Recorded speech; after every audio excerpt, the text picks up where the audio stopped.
وَإِذَا رَأَيْتَ الَّذِينَ يَخُوضُونَ فِي آيَاتِنَا، جب آپ دیکھیں ان لوگوں کو جو اللہ تعالیٰ کی آیتوں کے ساتھ مذاق کرتے ہیں،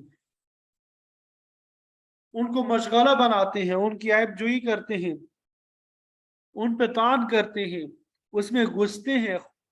خوض کا لغوی معنی گھس جانا ہے، یخوضو خوض سے مشتق ہے گھس جانا، یہاں باطل میں گھس جانا مراد ہے۔ مطلب جو لوگ آیات الہی کو تصحیح کا نشانہ بناتے ہیں وہ باطل کے ساتھ مل جاتے ہیں۔ مشرکین اور اہل کتاب کلام الہی سے مذاق کرتے تھے، قرآن مجید کے احکامات کا مذاق اڑاتے تھے۔ یہاں پر خطاب تو آپ صلی اللہ علیہ وسلم سے ہے، لیکن مفسرین فرماتے ہیں کہ یہ حکم امت کے ہر فرد کے لیے یکساں قابل عمل ہے۔ تو فرمایا جب لوگ قرآن مجید کی آیات سے استہزاء کرنے لگے تو پھر آپ کے لیے یہ حکم ہے فَأَعْرِضْ عَنْهُمْ، آپ ان لوگوں سے اعراض کریں، یعنی ان سے کنارہ کشی اختیار کر لیں، ان کی مجالس میں شریک نہ ہو۔ حَتَّى يَخُوضُوا فِي حَدِيثٍ غَيْرِهِ، یہاں تک کہ وہ کسی اور بات میں مشغول ہو جائے۔ مقصد یہ کہ اگر ان کا موضوع گفتگو خوض فی الآیات نہ ہو، یعنی آیات کا مذاق نہ اڑا رہے ہو، دین کا مذاق نہ اڑا رہے ہو، بلکہ کوئی اور بات چیت ہو رہی ہو، تو پھر آپ ان کی مجلس میں بیٹھ سکتے ہیں۔ تو یہ حکم قرآن مجید کے نازل ہونے کے زمانے میں بھی تھا اور آج بھی ہر مسلمان کے لیے ہے۔ اس کا خلاف احکام الہی کے خلاف ورزی تصور ہوگا۔ امام ابو بکر جساس رحمۃ اللہ علیہ بڑے مفسر گزرے ہیں، وہ فرماتے ہیں کہ جس مجلس میں آیات الہی کی توہین ہو رہی ہو، حدیث مبارکہ کے ساتھ مذاق ہوتا ہو یا احکام دین کا مذاق اڑایا جاتا ہو، وہاں کسی مسلمان کے لیے بیٹھنا جائز نہیں ہے، بلکہ وہاں سے بالکل فی الفور علیحدہ ہو جانا چاہیے۔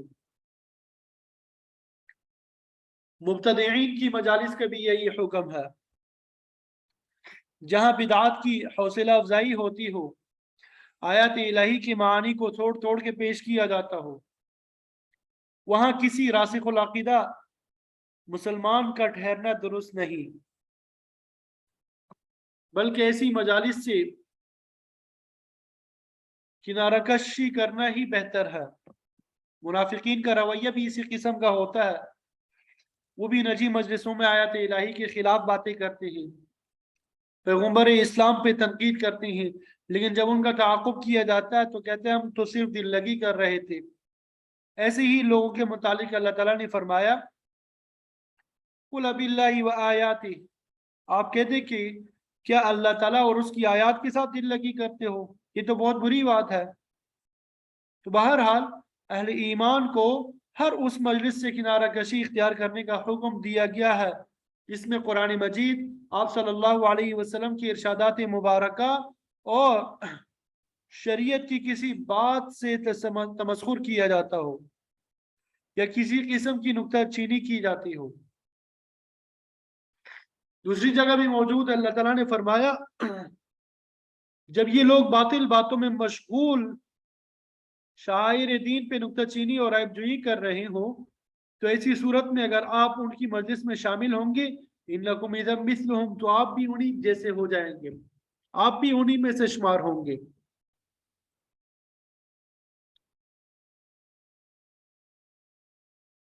اسی لیے بزرگان دین ایسے واعظین کی مجلس میں بیٹھنے سے منع کرتے ہیں، ایسے افراد کے یوٹیوب چینل سے منع کرتے ہیں جو موضوع حدیثیں بیان کرتے ہیں، اللہ تعالیٰ کے نبی کی طرف غلط باتیں منسوب کرتے ہیں، دینی اسلام کا مذاق اڑاتے ہیں، شریعت کے احکامات کا مذاق اڑاتے ہیں۔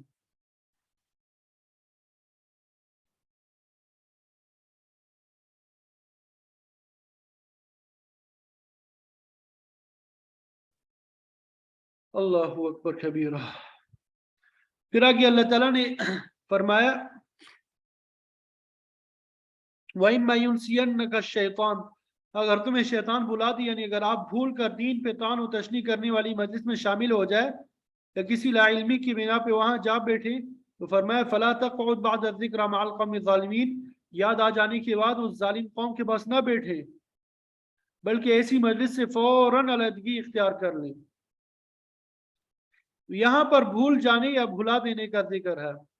در حقیقت کسی چیز کا بھلا دینا اللہ تعالیٰ کی منشا کے بغیر تو نہیں ہوتا، لیکن یہاں پر اسے شیطان کی طرف اس لیے منسوخ کیا گیا ہے کہ وہ ایسی باتوں سے خوش ہوتا ہے۔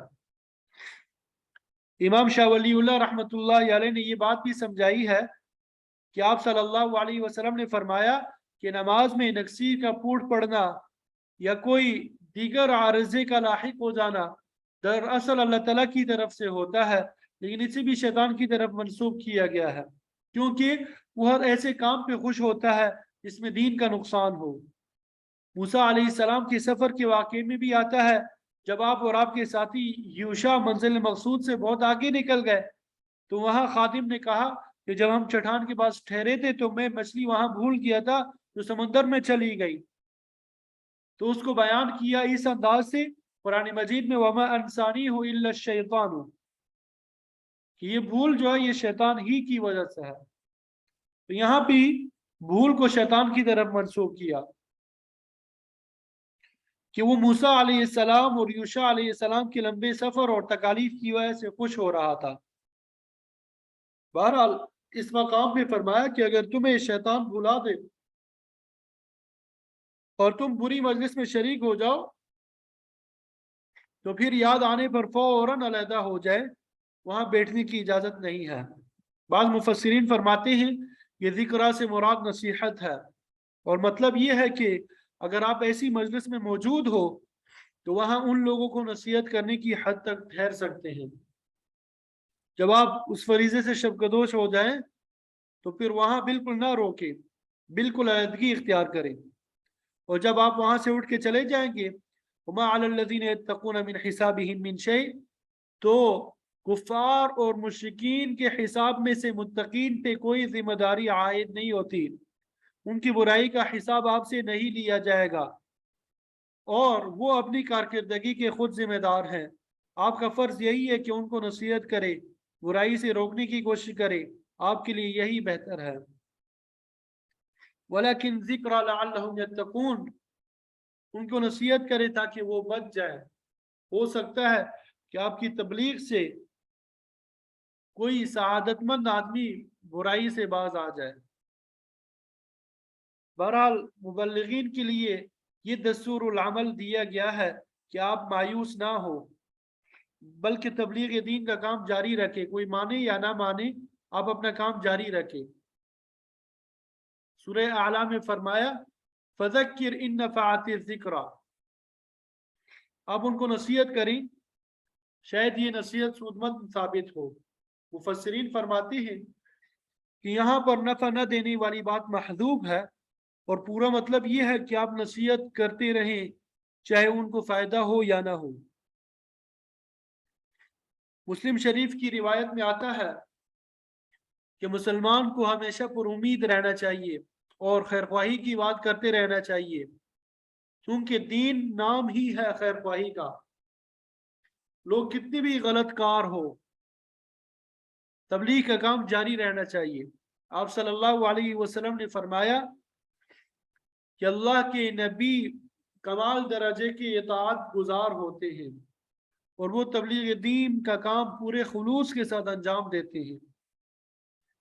اس کے باوجود قیامت کے دن حال یہ ہوگا کہ کسی نبی کے پیچھے صرف ایک ہی امتی ہوگا، اور بعض پیغمبر ایسے بھی ہوں گے جن کے ساتھ کوئی بھی امتی نہیں ہوگا۔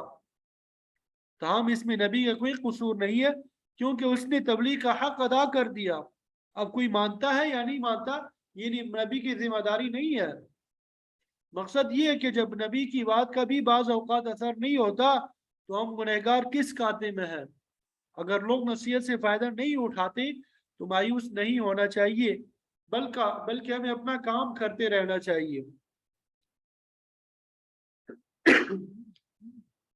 پھر آگے فرمایا وَذَرِ الَّذِينَ اتَّخَذُوا دِينَهُمْ لَعِبًا وَلَهْوًا،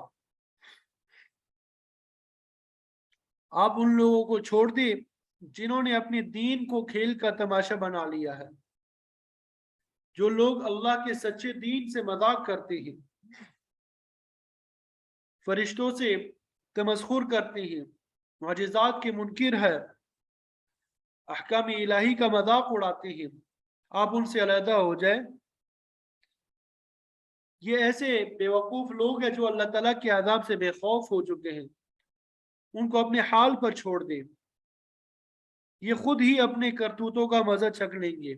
مفسرین فرماتے ہیں یہ جملے کا یہ معنی بھی ہو سکتا ہے کہ آپ ان لوگوں کو چھوڑ دیں جنہوں نے کھیل تماشے کو ہی اپنا دین بنا لیا ہے۔ پھر آگے فرمایا ان کا حال تو یہ ہے وَغَرَّتْهُمُ الْحَيَاةُ الدُّنْيَا، ان کو دنیا کی زندگی نے دھوکے میں ڈال دیا ہے، وہ سمجھتے ہیں کہ وہ ہمیشہ اسی طرح خوشحال رہیں گے اور کھیل تماشے ہوتے رہیں گے، وہ محاسبے کے عمل کو بھول چکے ہیں اور اسی دنیا کی زندگی پہ فرفتہ ہے۔ زین لهم الشیطان اعمالهم، زین لهم الشیطان اعمالهم، شیطان نے ان کے اعمال کو مزین کر کے دکھایا ہے۔ وہ سمجھتے ہیں کہ جو کفر، شرک اور بدعات وہ انجام دے رہے ہیں بالکل ٹھیک کر رہے ہیں، اس وجہ سے اسی دھوکے میں مبتلا ہے کہ جو کچھ کر رہے ہیں وہی سیدھا راستہ ہے۔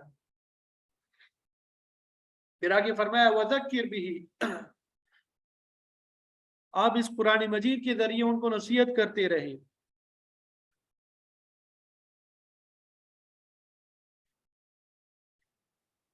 ان تبصر نفس بما کسبت، تاکہ کوئی نفس اپنی غلط کارکردگی کی وجہ سے گرفتار نہ ہو۔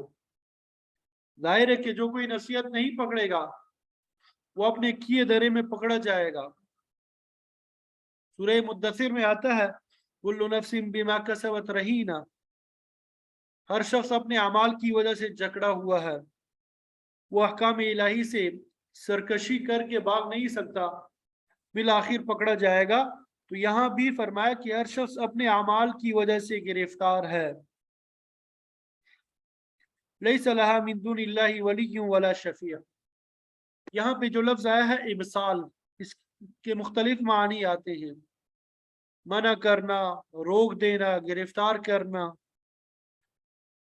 شیر کو اسد باسل اس لیے کہتے ہیں کہ وہ شکار کو روک لیتا ہے، وہ بھاگ نہیں سکتا۔ رجل باسل اس شخص کو کہتے ہیں جو اپنے مد مقابل کو قابو کر لیتا ہے، چھوڑتا نہیں ہے۔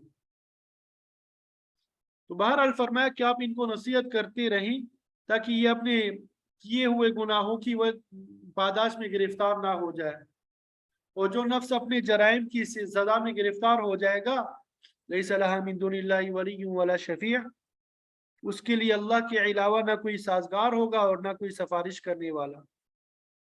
وَإِن تَعْدِلْ كُلَّ عَدْلٍ، اگر کوئی گرفتار مصیبت شخص اپنی رہائی کے لیے فدیہ دینا چاہے، ہر قسم کا فدیہ، لا يُخَذْ مِنْهَا، اس سے وہ فدیہ نہیں لیا جائے گا۔ اولئک الذین ابصروا بما کسبوا، یہی وہ لوگ ہیں جنہیں گرفتار کیا گیا ان کی کمائی کے بدلے میں، جنہوں نے اس دنیا میں کفر، شرک اور بدعات کو اکٹھا کیا، آخرت میں ان کی تواضع اس طرح ہوگی لہم شراب من حمیم، کہ ان کے پینے کے لیے کھولتا ہوا پانی ہوگا۔ اللہ تعالیٰ ہم سب کی حفاظت فرمائے۔ سورہ محمد میں آتا ہے سقوا ماء حمیما فقطع امعاءهم، کھولتا ہوا پانی، اس کا گھونٹ جو ہے منہ میں ڈالیں گے تو وہ آنتوں کو کاٹ کر نیچے پھینک دے گا، وہ پانی پگھلے ہوئے فولاد سے بھی زیادہ گرم ہوگا۔